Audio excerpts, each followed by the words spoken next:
Hi Gemini! This is your love reading po. This is timeless reading. Kung naka-resonate kayo, comment down. Kung hindi kayo naka-resonate, ibigay niyo po sa iba kasi general reading po ito. At may mga video reading kayo ha sa love life niyo, hanapin niyo po sa channel dito. This is Love Jove, second channel natin. Exclusive to sa lahat ng love reading for all signs. Okay, so yun. May mga video pa kayo dyan.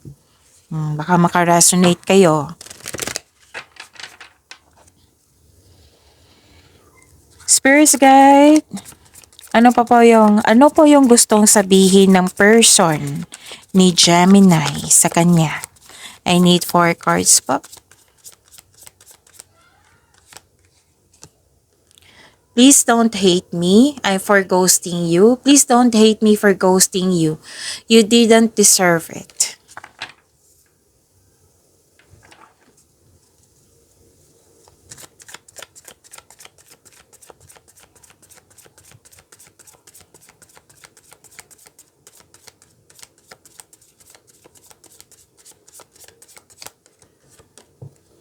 I know I was wrong by not talking to you. Would you be open to talking now?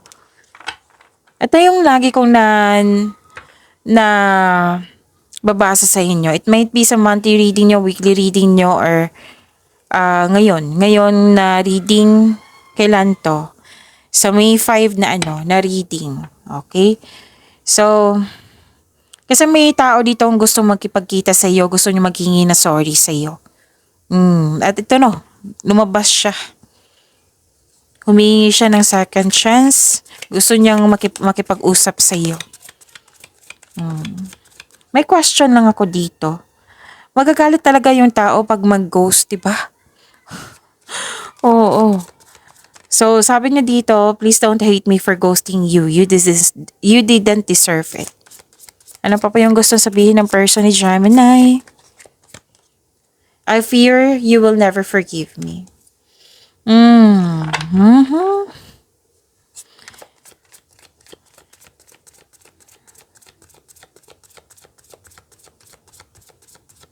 pa po yung gustong sabihin ng person ni Gemini? No matter what happens, my heart will always belong to you. Wow! Ang lalim nito, Gemini, ha? Actually, gusto niya makipag-usap talaga. Kahit i-check nyo yung weekly, monthly gabay tarot reading nyo, sa daily gabay tarot reading nyo, may gusto talagang humingi ng sorry sa inyo. Nag-ghost ito sa iyo. At nagsisisi tong taong ito. Alam niyang mali niya.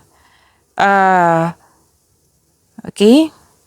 Tapos, gusto niya makipag-usap and natatakot siya na hindi mo siya ma-forgive. So, yun. Ang sabi niya dito, nag-confirm siya dito na mahal ka pa rin niya. My heart will always belong to you. Wow, ang lalim niya. Sa love life po ni Gemini.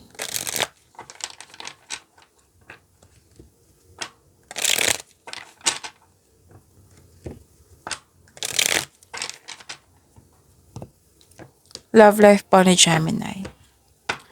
Spirits guide, kamusta po ang energy sa love life ni Gemini? I need 2 cards po.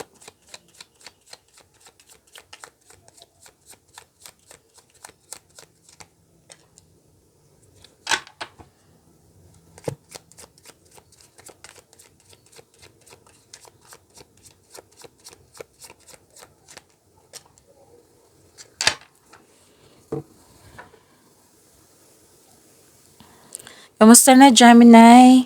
Kamusta po ang love life? Kamusta po yung feelings nyo ngayon? Okay, may nakita kong disappointed ka. You felt empty, disappointed ka sa mga nangyari. You're feeling exhausted sa inyong connection. Okay? It might be marami siyang demand or naging toxic ito sa inyong relasyon, sa inyong connection. Nanghihinayang ka. Nanghihinayang, may pagsisisi talaga dito na bakit pa ako nag-spend ng time nito? Akala ko totoo tao to, akala ko totoong tao to sa akin or pinagtanggol ko pa naman. Tapos ngayon, yung may ganyan na ano, na ako nakikita dito. So, nahirapan ka na magbigay ng tiwala eh.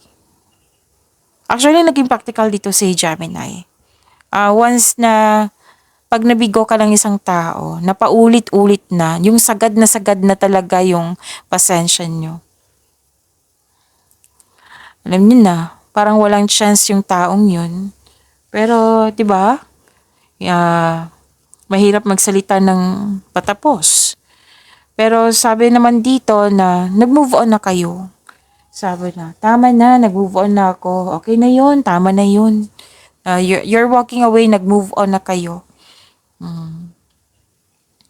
So you're walking away kasi naging toxic nga eh. Naging toxic at feeling exhausted na parang ikaw lang yung nagmahal. Ikaw lang yung nagbibigay ng time and effort. Ikaw yung parang naghahabol.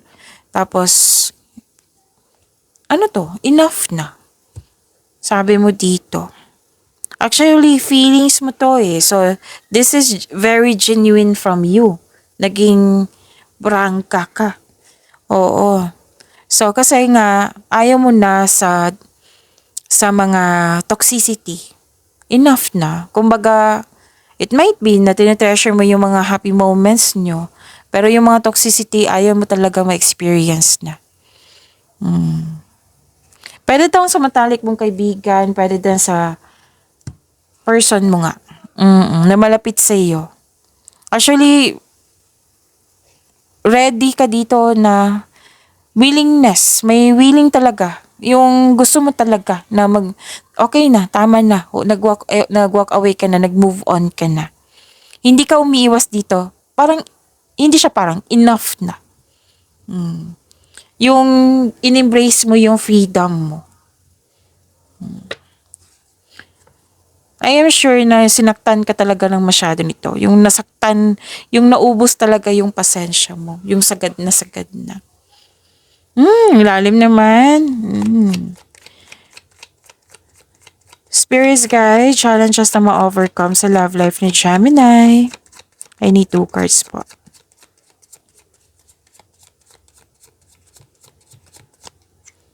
Nakita ko nga dito, napangiti ka na lang. Okay. Parang hindi siya sarcastic. Hindi siya sarcastic, kundi napangiti ka na lang. Okay? Na-realize mo? Okay? So, okay na ako, enough na. Ganun.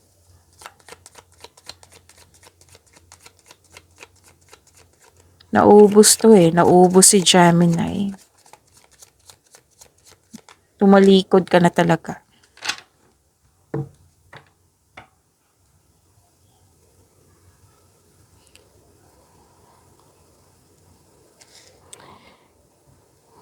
Actually, mas busy ka sa trabaho. You're making yourself busy.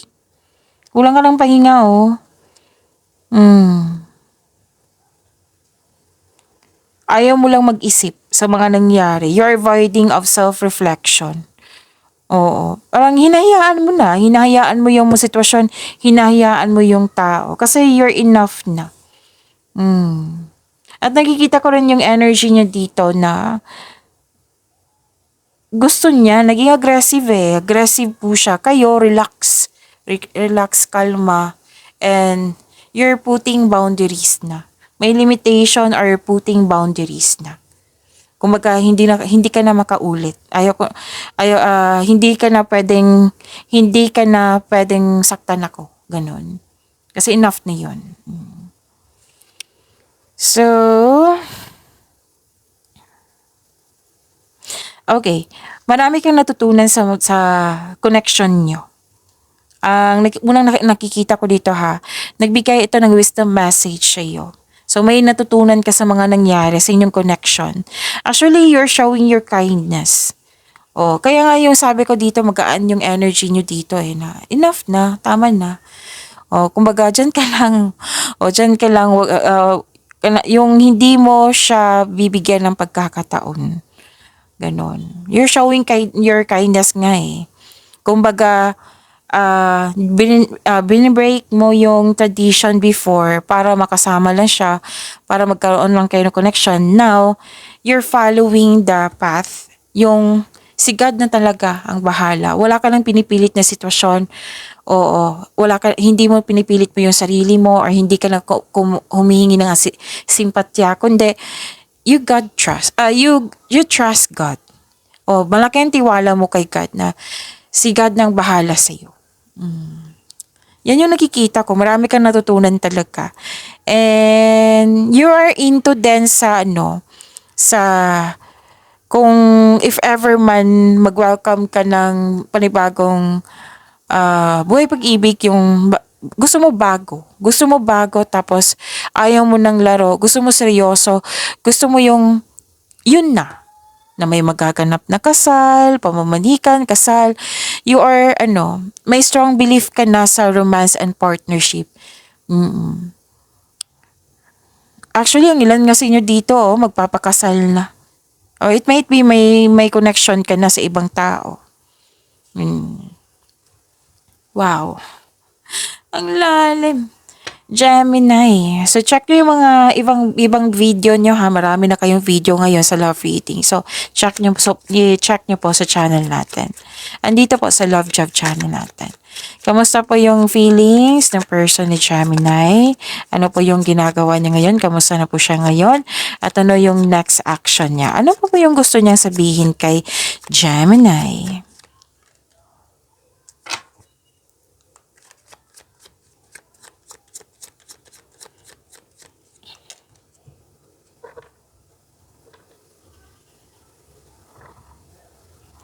Okay, nakita ko dito na nagkaroon po ng okay, tungkol to sa kanya ha.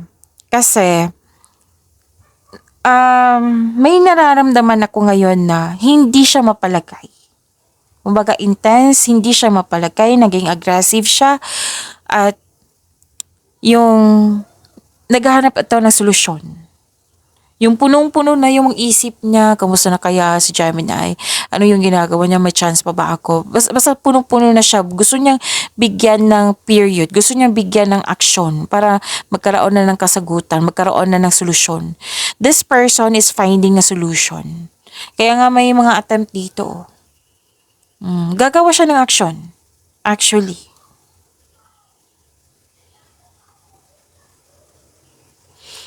Pwede kang magpa-file siya ng case para makausap ka lang. Oo, sana hindi maabot sa ganyan, no? Oo. Basta gagawa siya ng paraan, kakausapin niyo yung mga ibang tao para makausap ka lang. Or nangangamusta to sa ibang tao para makausap. Yung may update siya sa iyo. Kasi nga, as in zero, wala siyang balita sa iyo. Grabe yung boundaries na ginawa mo, Gemini. So, may delay. Nagalinlangan tong taong to, Gemini. May plano siya pero mamaya na. Naunahan siya ng takot eh. I fear you will never forgive me. So may frustration, disappointed siya. So, hindi din mahaba yung pasensya niya. Naging patient din siya.